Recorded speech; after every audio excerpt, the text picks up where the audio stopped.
Good morning. Welcome to Focus Today. Steve Johnson with you. And I know your life is perfect. There's absolutely nothing going wrong in it.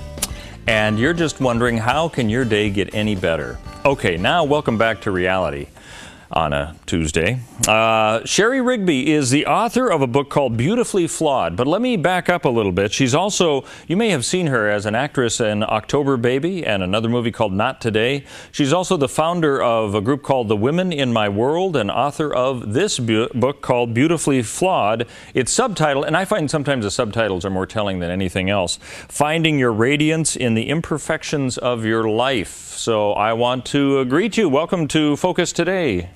Shari? Hi, good morning. Yeah. Now, let me ask you, give us a little bit of your background. You're obviously an actress. You're now an author as well. Give us the nickel view of your life, because isn't it perfect? Oh, I wish it was always perfect. And as long as I have my coffee in my hand, that's when it's usually perfect. You know, I like you already, Shari. That's a great thought. You got your priorities straight anyway. Right. It's all about the coffee.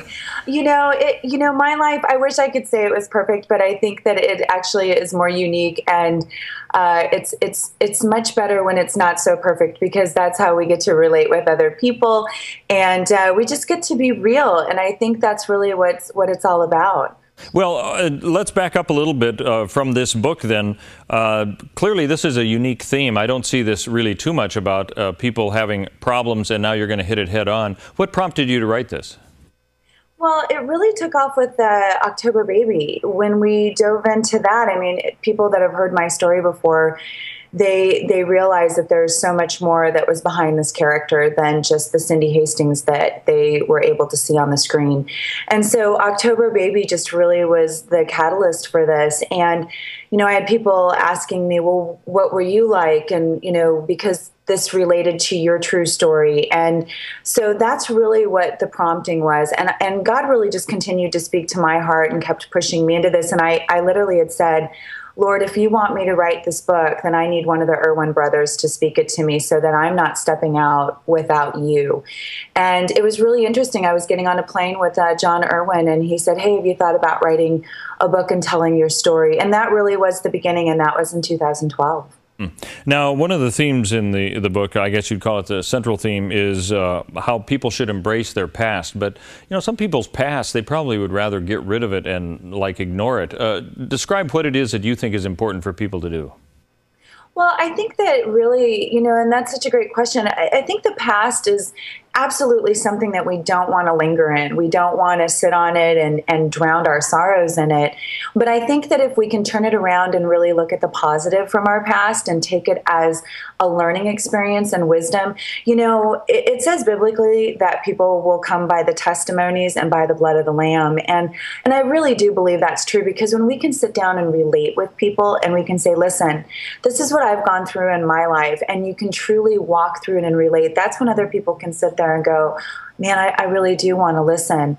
And I think that's where wisdom comes from. And I hope that people will grasp it on to saying, listen, everything that has happened in my life has given me an opportunity to really walk forward and have a better future. And I can learn from it. And instead of drowning our sorrows every day, remember that every day is a new beginning, and just the reflection on that. So that's the way I look at it. And I hope that other people can too, because I think when people embrace it, they can be such a power. They have no idea what they can do with that. And, there's only one judge, and that's the great man upstairs. So normally in the first 5 minutes, I don't sit down and tell people, okay, so bare your soul to me. But hey, you've written the book, so I feel as though I have the opening to be able to say, what is it then about your past that you want to share with us that has helped you to move forward despite maybe some of the problems that you've experienced?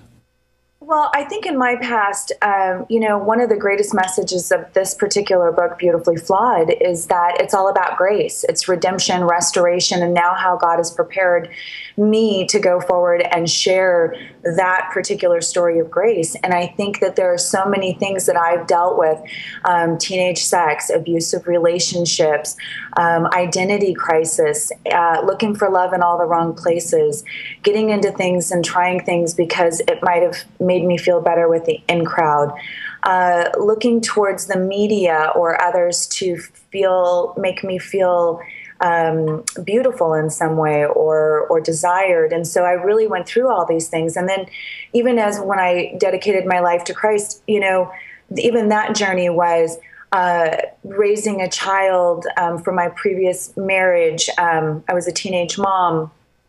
It was not being able to have any more children after my second baby was born, a life and death experience. And then all of a sudden here, God gives me an opportunity to go into and do what he called me to with film, and then ministering to women and loving on them and then speaking. I think that's really a journey in itself, that God says, let me look and use all of these things in your past now to speak into your future and others. And so that's really what Beautifully Flawed is about and what prompted me. And I think that's what makes it a great story. If we can go with two extremes, but you do hear them. When somebody's had a rough past or something that they view as being difficulties, some people will say, well, embrace it. You really have to explore it and really delve into it. And it's almost like, oh, that's another painful revisit. Where others say, okay, you got to put it behind you. You got to move on, get your boots on and head on out. And so that's kind of the denial part of it. Is it a balance we need in between, or is it different for everybody else? How do you view this kind of a process when bad things do happen and you want to move on, to get through and be able to move forward to where you want to be? What would you suggest to people as they look at these problems?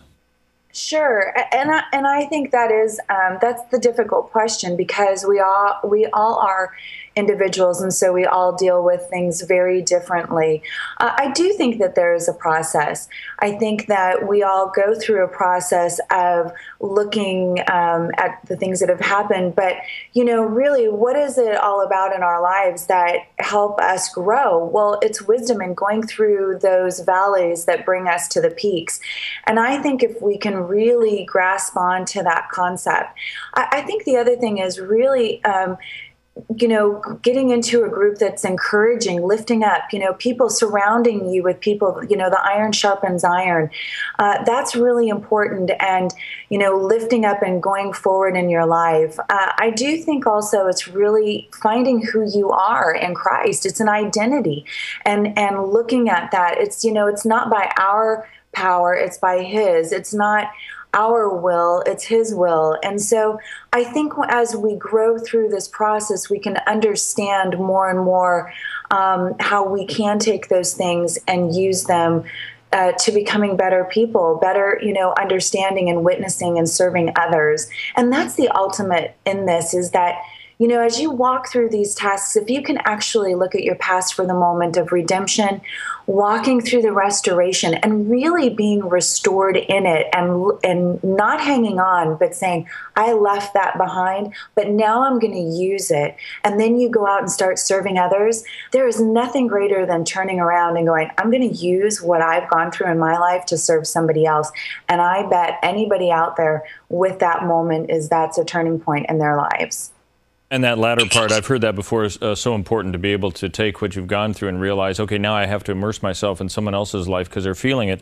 I want to mention briefly that Shari Rigby has authored the book Beautifully Flawed, and it's finding your radiance in the imperfections of life. Let me just ask you finally, in the few minutes that we have here, for somebody who is feeling hopeless right now, they're not in that victory mode where they've been able to put things behind, but things seem to be crushing down upon them. What advice would you have for them?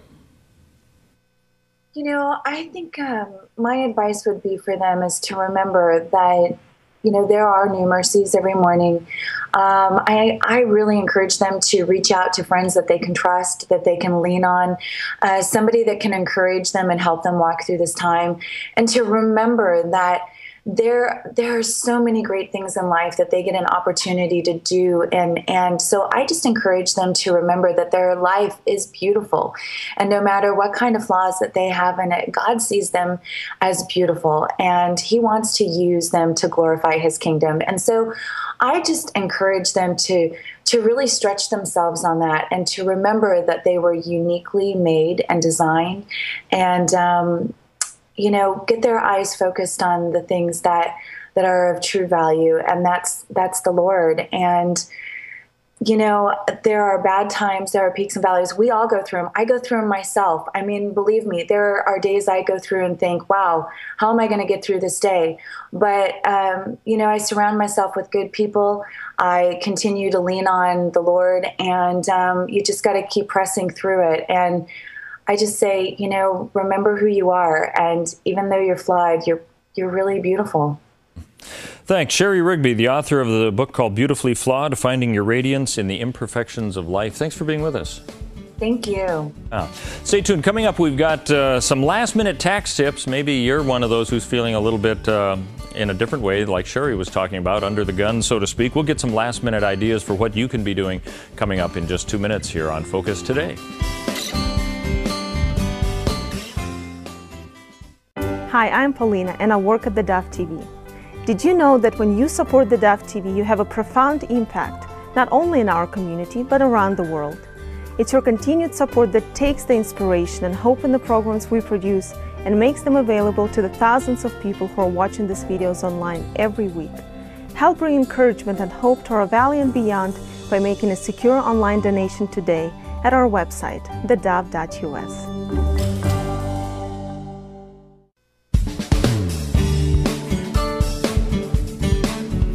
Well, welcome back to Focus Today. Steve Johnson with you, along with Dan Kosmatka. He's a CPA, and that's why we have him here, because we are at crunch time. I mean, this is crunch time for taxes. This certainly, is crunch time, yes. For individuals. Now, we had been talking during the break. Businesses actually had their break, their deadline a month earlier, but then you'll be, after the individual taxes, you'll be gearing up for their extensions. That's correct. Right? After we get so done, your day never ends, does it? It's continuous. I mean, it's a year in. My actual slowest time is January, because throughout the year we are quite busy working on either regular returns, extended returns, corporate returns, individual returns, partnerships, etc. So Christmas time, then, I suppose that December 31st deadline is critical too, then, right? It is. That's important to get your last-minute deductions in for the current year, whatever year that happens to be. See, all we see are the Liberty guys spinning their arrows, you know, this time of year and all of that, and people, come on in, do the taxes. But you guys are busy, when the ones who are doing all of these taxes for business and individual all the time. Okay, what, you know, you're probably saying it would have been nice for everyone to have gotten their taxes done ahead of time. You could be in the Bahamas right now, just on a vacation, because everybody would have done everything early enough. In the real world, though, we're coming up to crunch time. So what advice do you have now? What are the problems you're facing that people come to you for answers?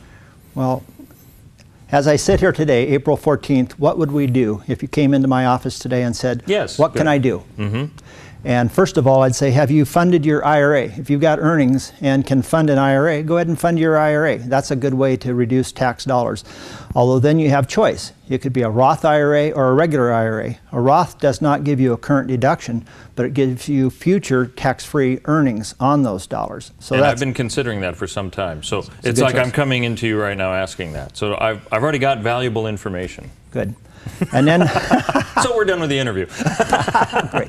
What else? The other thing is, don't be afraid of an extension. Extensions are fine. I mean, why do we extend? We extend because we don't have all the information. Some people procrastinate, that's okay. Others just don't have all of their K-1s or other documents needed to properly file a return. So let's go ahead and extend. Make sure we have time to really pull it together, get all of the facts pulled together, understand it, and then make sure the return is filed most appropriately.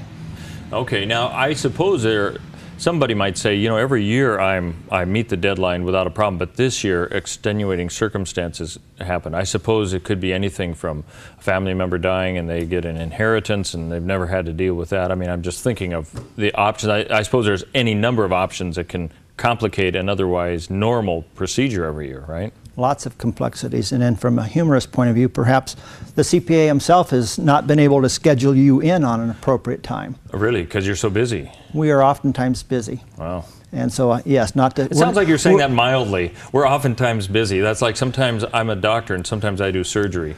You do it all the time, I imagine. We never want to say we're too busy. Ah, okay. Too busy means that you don't have room for me. And we have room. I have 33 people sitting in my office looking to help solve problems. And that's what we do. We're problem solving in dealing with tax and financial matters.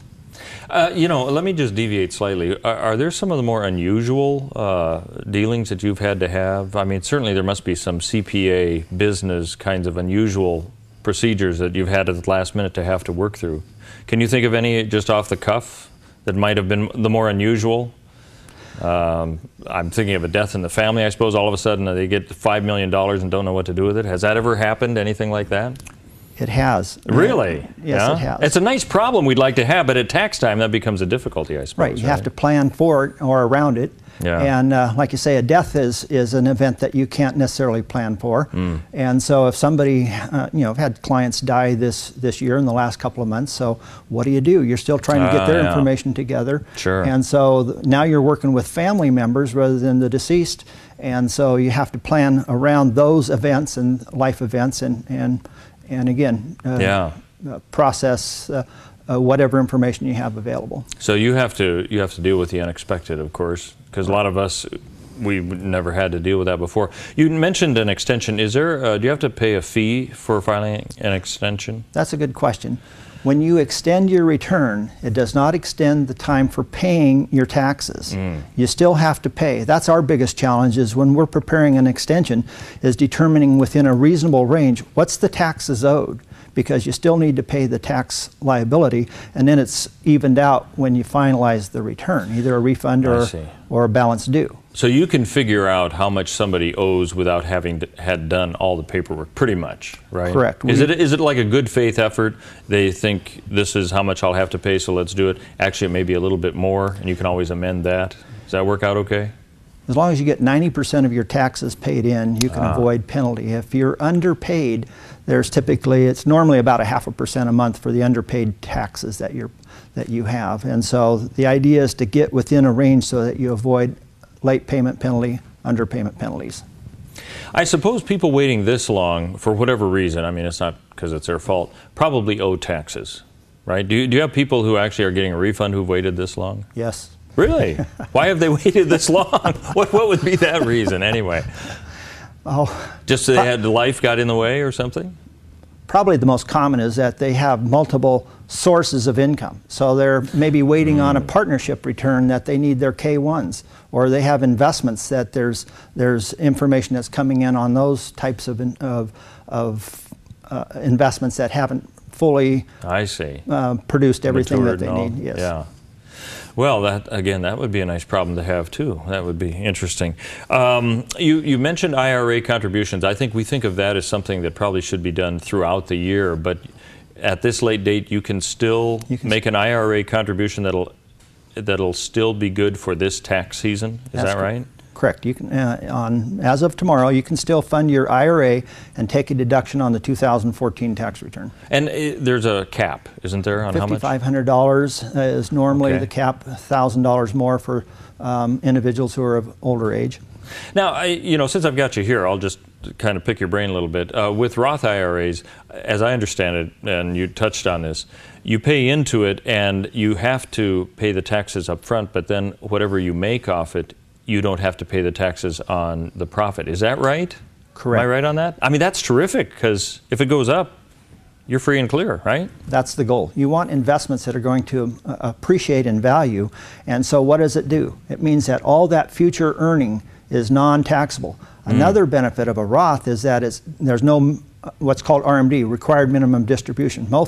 Most IRAs, when you reach 70 and a half, you have to start drawing monies out of them. Oh, yeah. You do not need to do that with a Roth, and it can be passed to the next generation, and they still get that tax-free benefit as well.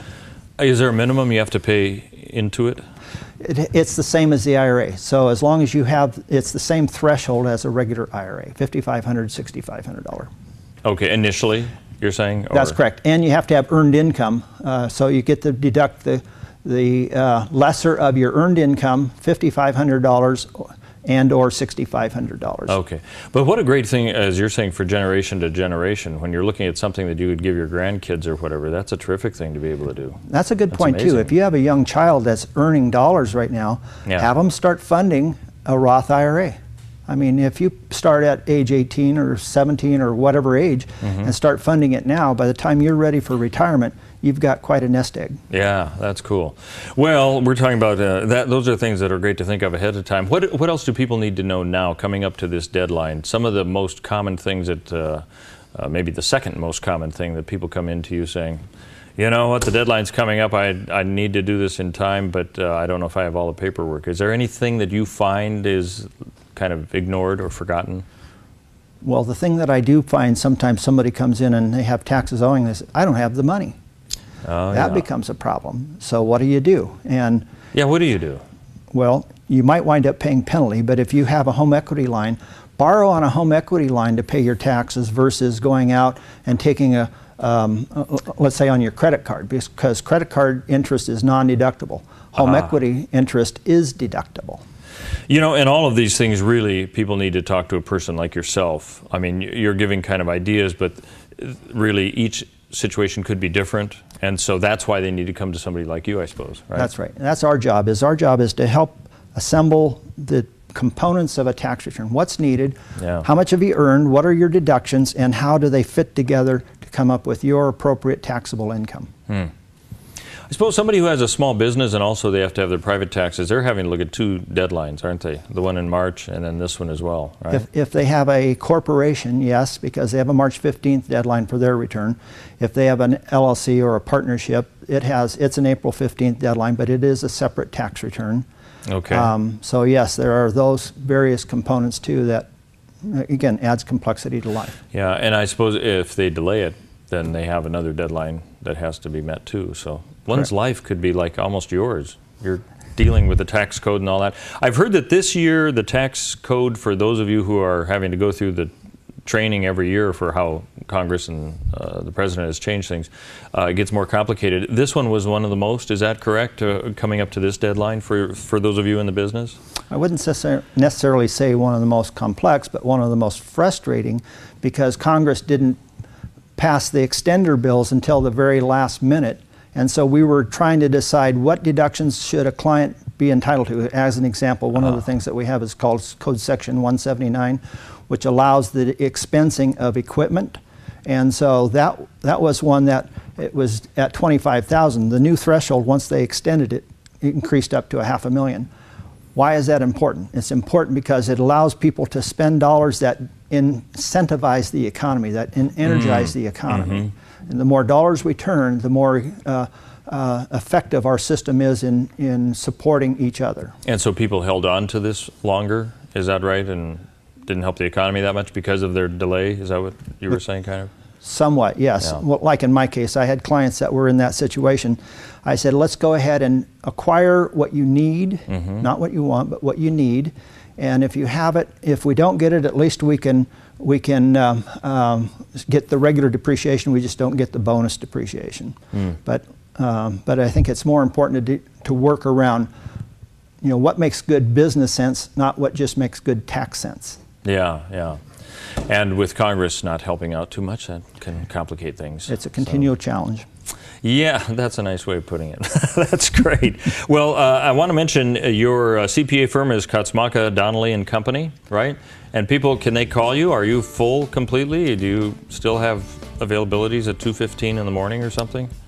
We have 33 staff, so yes, we have capacity to help. You do? Okay. But when we say, you know, if you call me today, I'm going to say, let's plan on extending that return. Yeah, I was going to say, I go with a little fear and trepidation to mention to contact him because it might be on a delayed list, but that's what'll have to happen. Dan Kosmatka, thanks for being with us. Appreciate it. You bet. Thank you. All right, coming up, we're going to be talking, we're going to switch to politics and talk about Hillary and, who knows, Marco Rubio. Let's throw in a Ted Cruz and a little bit of Paul Rand, maybe. We'll see. And, oh, Jeb Bush in the wings. We'll have to see what's going on with that.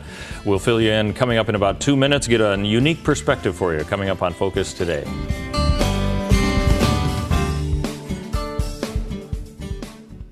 Hi, I'm Paula, and I work at the Dove TV.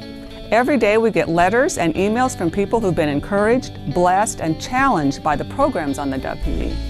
But we couldn't do it without you.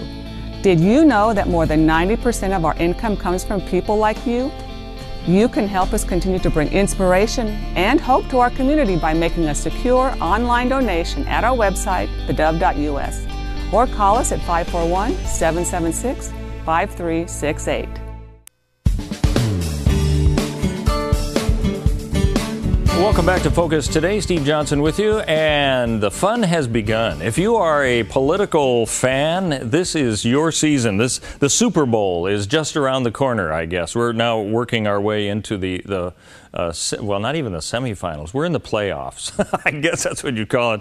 On the presidential level, of course, we've got Ted Cruz announcing, Marco Rubio just recently, Hilary Clinton also, and Rand Paul looking for some others. Josh Bernstein is radio talk show host. He's a strategist. He's also a spokesperson for the Association of Mature American Citizens.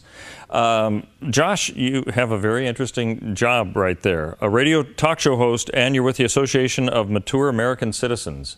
You have quite an audience. You have to switch gears, it sounds like, every now and then, but maybe not, you know, because a lot of people have their own views about the stuff that you talk about on this political season. Is this your time of year? Well, as you were alluding to, this is the wild card round of the playoffs. There you go. That's a good way of putting it. These are the qualifiers, basically. And yes, obviously, it's an exciting time. You know, I always say that politics, for the most part, to most people in America, is kind of like going to the dentist. You know, they don't want to do it. They kind of tune it out. And then when it comes down to the important times, then they start to tune in. But it's what they tune into that usually is the problem. They're usually turning on CNN and MSDNC, as I like to call it, and the alphabets. And then, you know, their heads get filled with dribble. And the next thing you know, they go out and they cancel out your well-informed vote. So it should be interesting. Yeah, let me ask you, is this playing field really kind of being formulated the way you thought it would, with one Democratic candidate, Hillary, and a group of Republicans slowly kind of making their way into the field? Is this kind of what you envisioned would happen?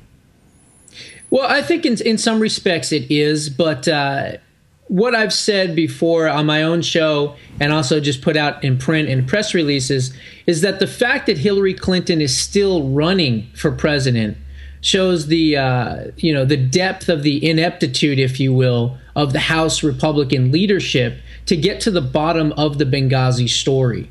4 Americans died on her watch, and again, what difference does it make? And it does make a big difference. And the fact that they have not been able to get to the bottom of the story, and then you add on the Emailgate story on top of that, it's absolutely befuddling and just amazing that through all of this, I mean, it's literally like there's bodies flying around all over her and she's just ignoring them and keep going forward. So it's quite amazing, the arrogance, if you will, of the campaign to keep going. Well, I know that Congressman Trey Gowdy has said that he's trying to get to the bottom of all of this, but you're right. We haven't seen too much as far as answers. Why do you think the Republicans have been so unsuccessful in holding the whole Benghazi incident, and we can bring out others as well, to really come to some sort of a conclusion? Well, I think some of it has to do with the fact that they haven't been as aggressive as they need to be. They should put this absolutely #1 in the front of anything else and get to the bottom of it, because I believe that crimes were committed. I've been calling her Felony Clinton on my show now. And then, you know, you add in all the different things of the administration, what they're doing, threatening witnesses, making sure that people don't testify, destroying evidence, destroying servers, as we know. So look, you know, there's criminal activity that is going on. There's no question about it. And for them to get to the bottom of it, they're going to have to subpoena not just the servers and those companies, but what about the people that originate and hold those files? The email server people, Verizon, if she has Verizon, Sprint, if she has Sprint. I mean, look, there's people out there that have this information, not to mention the foreign leaders, Mohammed Morsi's wife, Uba Abedin's cell phone. I mean, I would go the gamut, and I would go through her entire organization, all of the people that work for her and under her at the State Department, to get these emails and get this information, because I can assure you it's out there. Yeah, I think a lot of us have thought, you know, certainly there are more of those breadcrumbs along the way that we could be able to figure out. You know, servers never are completely wiped clean, as we found out, and so on. Do you think it's, are the Republicans, do they just not have the lack of will to do this, or is this the process that it takes in Washington, which is slow and cumbersome, to come to some of these answers? I think it's a little bit of both.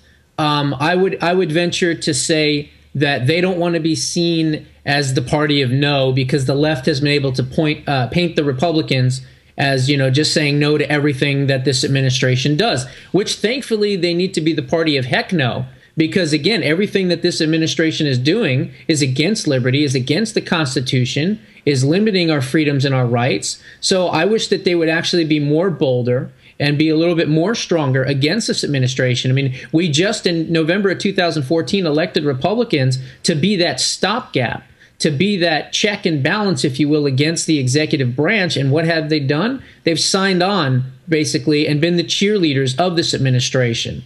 And I believe that because they didn't get to the bottom of the Benghazi story, because they didn't get to the bottom of the AP story, because they didn't get to the bottom of all the other scandals that are out there, including Lois Lerner's IRS, I believe that it emboldened this administration. And I believe that as those returns were coming in and he was seeing that he was getting jack-stomped by the American people, repudiating his ideas and his policies, I believe there was a moment there that night where they said, you know what, we haven't been stopped yet. We're on our way to the fundamental transformation of America. The Republicans haven't really been able to hold anything against us. Let's just keep doing what we're going to do, regardless of what the American voters say. I know that clearly you want to have some answers during this cycle now that Hillary has announced. Do you have any confidence that we're going to get more answers than what we have right now, to whether it's Benghazi, the email servers, or any of the other issues? I don't know. What I'm hopeful that I think is going to happen is I believe that Hillary is going to self-implode.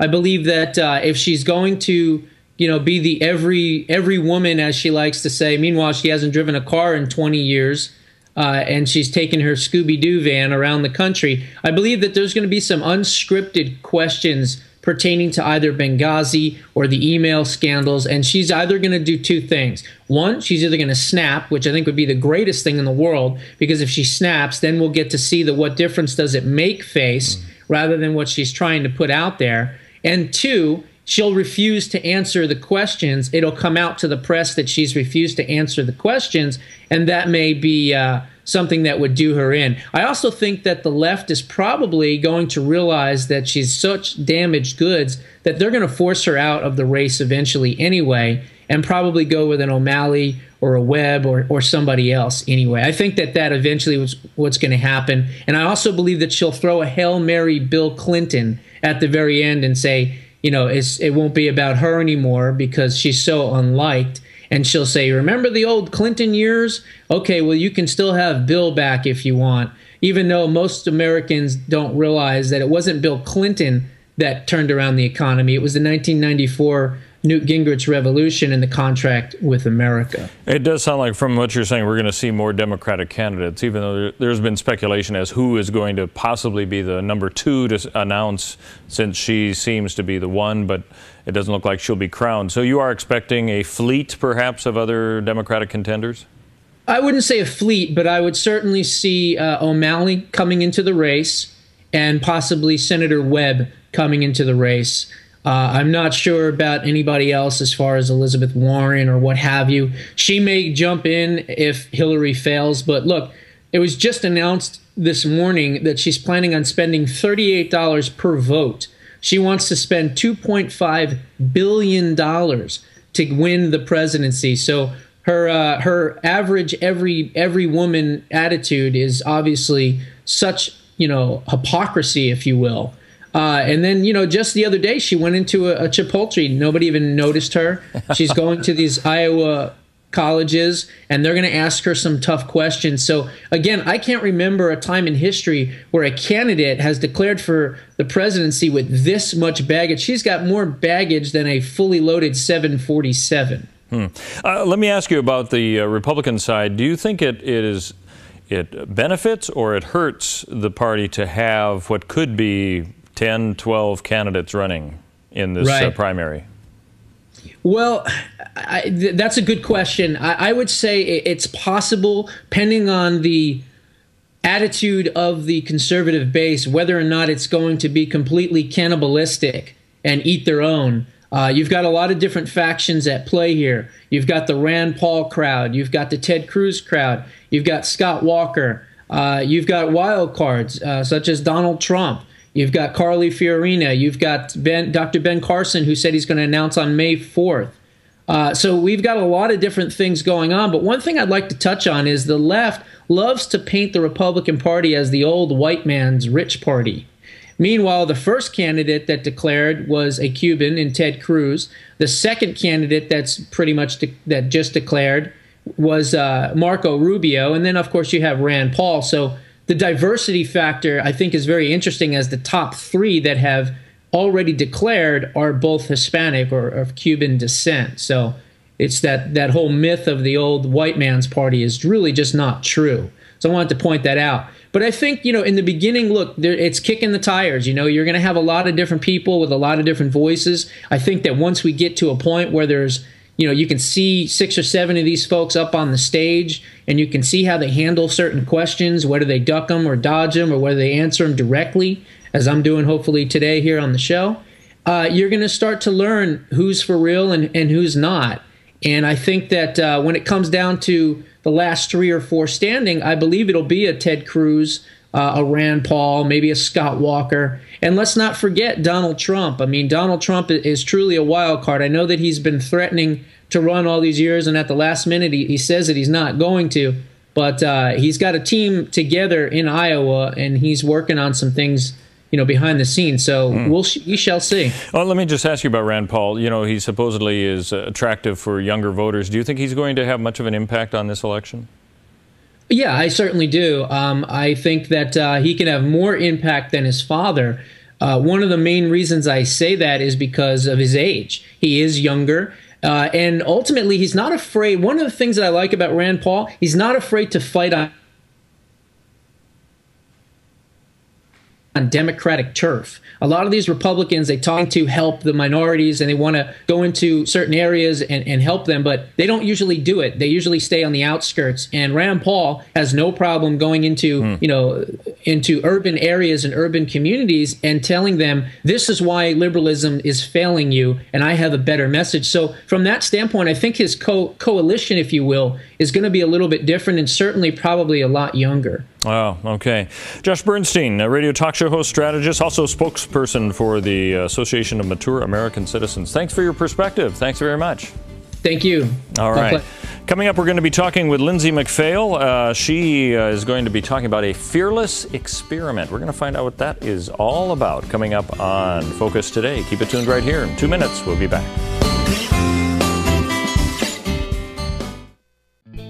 Hi, I'm Daniel and I work at the Dove TV. Compared to Portland, Seattle, and LA, Medford might be considered a small market, but at the Dove, we're excited about the opportunity to make a big impact right here in our community. And you help make that happen. Did you know that more than 90% of our income comes from people like you? You can help us now by making a secure online donation at our website, thedove.us, or by phoning 541-776-5368.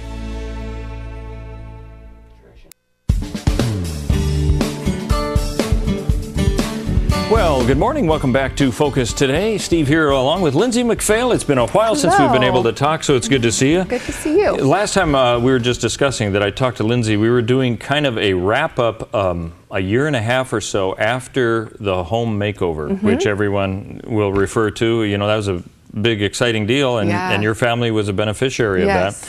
And so it talked to you and talked to the kids and how they were settling in and all that. But that's been a while now, hasn't it? Yeah, because we're about 3.5 years That's out. amazing. Yeah. Time flies when you're having fun. Crazy, yes. And it sounds like you've been having a lot of fun because you've written a book. It is called The Fearless Experiment, Life Outside the Lines. And you say this has only been out a couple weeks now, right? Yep. Okay. Your background, would you give us a lead up to the home makeover situation and why you were chosen and all of that and where you are now. I realize that's a lot to talk about, but your life wasn't exactly everything perfect up to that point and then just got better, right? Yep. Yeah. So what led up to, let's say, the home, and let me get it right, the ABC Extreme Home Makeover Edition in 2011?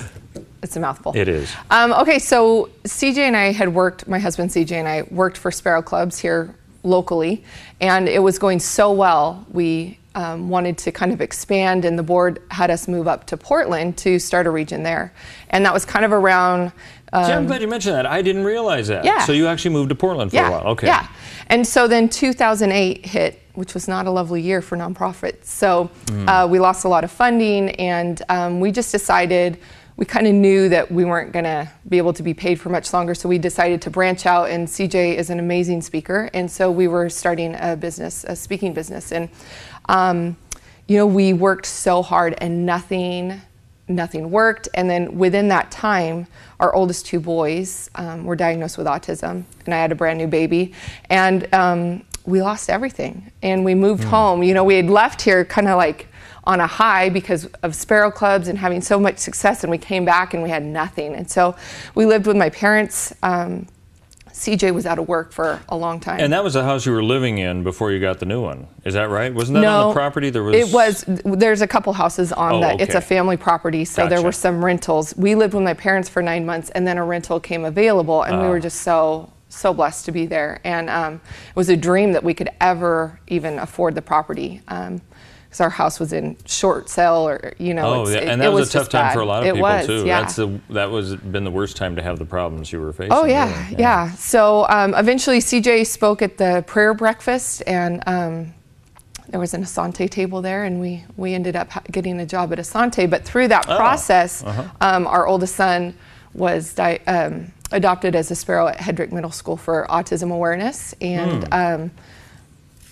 ABC called Matt Sampson, who's the director of Sparrow Clubs, and just said, hey, do you have any families in your area that you'd want to nominate? And so he nominated us for the home. And we didn't own the property. We were just happy to be in this little rundown rental. So yeah, I remember seeing it. It's gone now, right? Yeah, it's gone. There's a playground there. Yeah.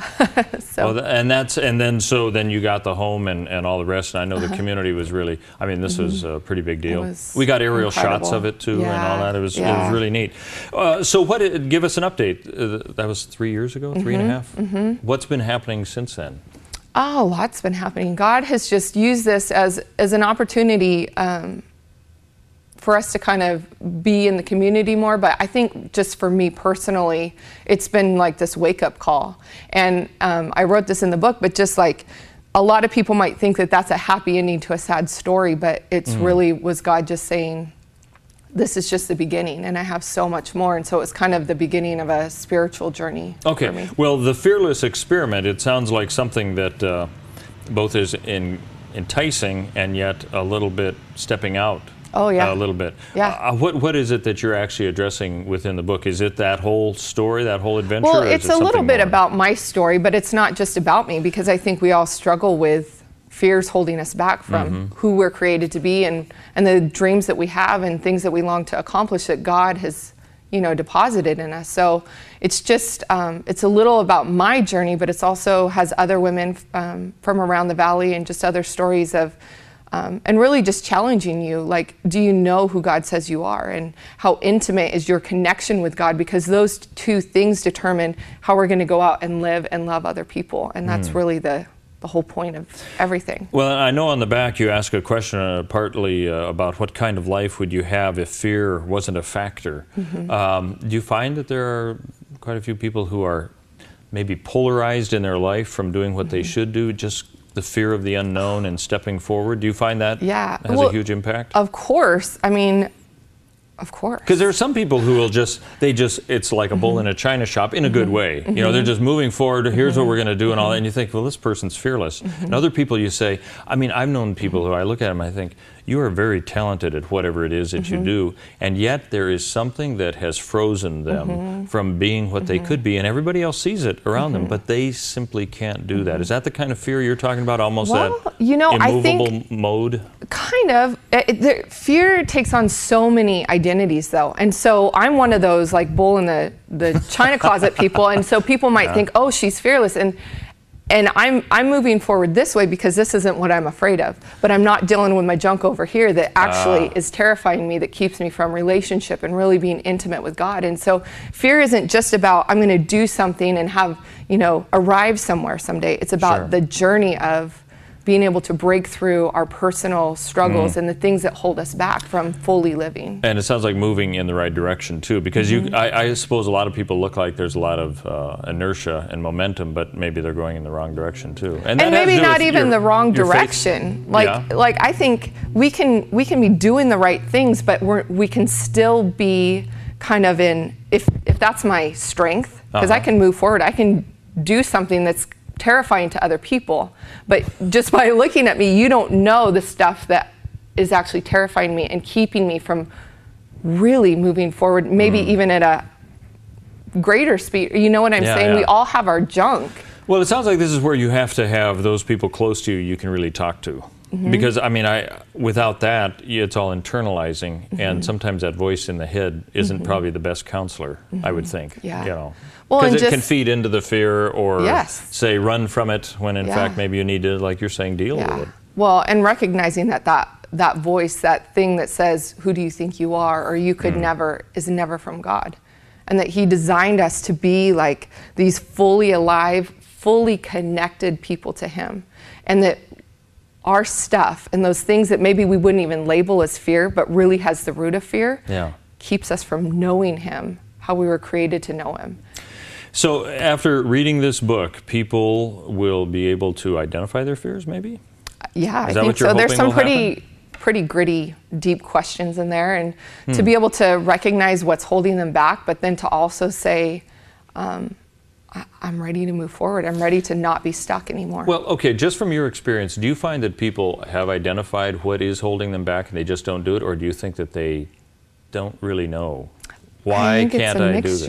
Yeah, I mean, I think sometimes you just think about your own life and thinking like, I know I want to be here, but something is just like keeping me where I'm at, and I don't necessarily know what it is. But we have to ask these deep questions to know, like, what am I really afraid of? What's the root of my excuse? And I think a lot of times when we say, I'm not afraid, fear's not holding me back, and we're really passionate, it's really fear's holding you back. And that's the surface. It's maybe what one is doing is saying what they really want to believe. But it is a problem that way. And the thing is as one gets older, you realize you have less time to make the decisions that you need to make to have an impact on people. You sound like a person who has probably always had a desire never to have regret. So you want to move on without saying, this held me back when I was this age. Forget it. I don't want time for that. That's just the feeling I get. On the back of the book, it says, a fearless experiment is an invitation to let God unearth the deep wells of fearlessness He's already placed in us with an awakening to the greatest adventure of our lives. So you're saying it's all right there. We just may not have really tapped into what He has for us. I mean, He's already given us, when we say, yes, Lord, you're our Savior, like He's given us what we need. And I think, sometimes I think about it like, you know how Albert Einstein was a genius because he could kind of use more of his brain than the rest of us. And I think, what would it look like if we could really tap into that, the spirit and the boldness and the courage? Like, what does that look like? Instead of just being like, okay, I'm okay with my life, it's not the best, but to really say, no, like, God put these dreams inside of me. God put relationship in front of us, and what does it look like to go after that without being like needing to have that self-preservation or caring really what people think, and whatever that barrier is. Well, that is pretty cool. Okay, so what's now that you've completely adapted your life to being fearless, what's the next step for Lindsay McPhail and all the McPhails? Well, I think there's other stuff. I do retreats, the Strike Retreat, and I'm speaking a lot, and just kind of moving forward and just every day waking up and saying yes to God. Where can people get this? It's on Amazon right now, cool. And Pretty in Paint in town. I'm doing a book signing there this weekend. So where is that again? Pretty in Paint. It's on Bartlett. Okay. So. The Fearless Experiment, Life Outside the Lines. Lindsay McPhail, our guest. Appreciate it very much. Thanks for being with us. You going to have a sequel to this? Fearless Experiment Part 2? Sure. Yeah. Make a movie out of it? Yeah. Okay. Thanks for being with us. Appreciate Thanks. it. Thank you for joining us, and join us again for the next edition tomorrow of Focus Today.